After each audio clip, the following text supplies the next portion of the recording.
Hey, how y'all doing? Appreciate y'all coming back and checking this out. I know it's your time's valuable, and I appreciate any time you offer to me. I'm gonna keep going on with this story. Just before I begin, excuse me. I I feel like I'd like to say that the reason I talk in stories, and this pissed my last owner off because he had no empathy. He didn't care. It doesn't matter though. But the reason I talk in stories is because my mind's broken. Been broken since 2008. Never will fix it. Like I said, never had the support. Never had anything to help me fix it. I've always been struggling, the stress. But the stories kind of help tether me down because, as I talked about earlier, having all these suits, have all these different versions of me, and coupling that with how much damage I've done to my mind through the course of my life, Sam Beckett. I'll Sam Beckett all the time. And basically, what I'm saying is, it comes from that TV show Quantum Leap, where Dr. Sam Beckett would jump from person to person to person to person all the time. And I do that, except I jump from different versions of me. Like I said, I created all these different versions of me. Well, because I've done so much damage, it's gotten to the point where I'll do it involuntarily. I'll completely shift emotional and mental alchemical makeup and become a different person or a different version of me. So all of my thoughts and behaviors and stuff will change. And I know people have noticed that, but they couldn't peg down why. And that's the reason why. But telling stories helps me tether down to one version so I don't Sam Beckett as often. That being said, I guess I'll start this story. Uh, I guess I'll start it the way every story of Jersey Boys starts. Starts with the same lines. So there I was.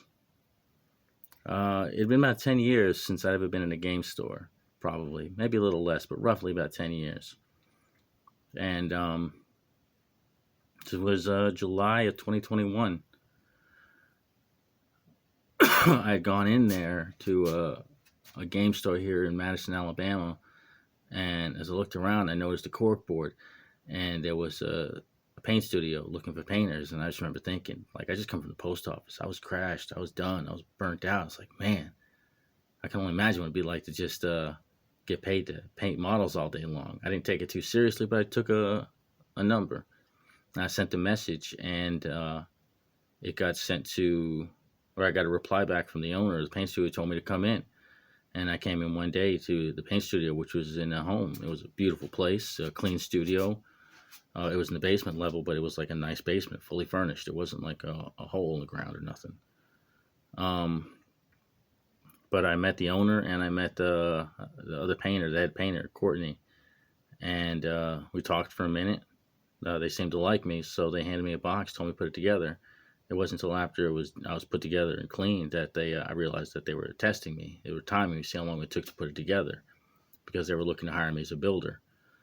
And I passed, which was great because I needed a job. And putting together models was awesome. I mean, I was getting paid to freaking hobby. It was amazing. But from there, it was pretty smooth sailing at first because, like I said, the stress of the job I just came from kind of wrecked me. So it was nice having a low key job. But one thing I say, like, people would, if you ever looked at my past, like if places I've went, people I've met, if you talk to the people who have initially met me, I think one pattern that would pop up is people would always say, "Oh, he's so shy, he's so quiet," which really isn't the case, even though it was the same thing there. They thought I was shy and quiet at first. But what it really is, it kind of delves from this old 80s film, The Last Starfighter, I think it is, where this kid plays a video game, he scores really high, gets taken out in space to fight aliens.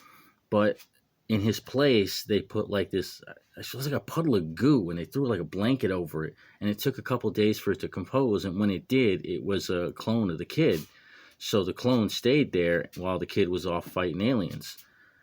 Well, that's kind of like what I am in the first 3 months. You know, I'm just a puddle of goo. I'm very neutral. It's a blank slate. I become whatever the environment wants of me. It's kind of like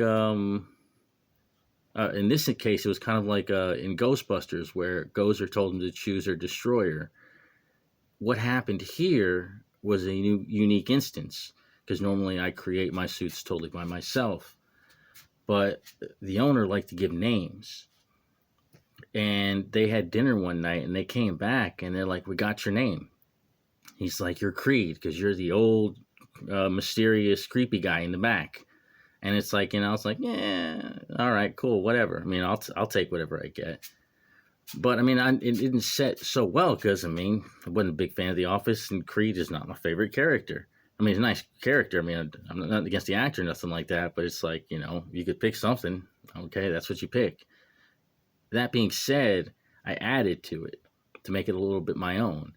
And I reached back to the 1980s film Heartbreak Ridge. And one of the Marines in it was Swede Johanson. And that's where I got the last name. And I put that together, and that's how Creed Johanson was born. That was my suit for this place, because by giving me the name Creed, they gave me a stepping off point. So that's what I became. I became Creed. And I mean, it was a little bit of variant myself, but that's what happened. So it was, like I said, it was an interesting point. And then from there, it was just 3 months of pretty amazing times, because it was just me painting. I'm not really painting, modeling, sculpting. Sorry, Athena. Modeling, sculpting, a little bit of painting, not a whole lot, but like block painting, because I wasn't a painter. But I mean, compared to where I was happy. It was good, easy work, and I got to form myself in those 3 months. And then after that, it kind of moved into what do you call it? The next phase. I guess I'll talk about it in the next video. Thank you for your time. I hope you have a great day.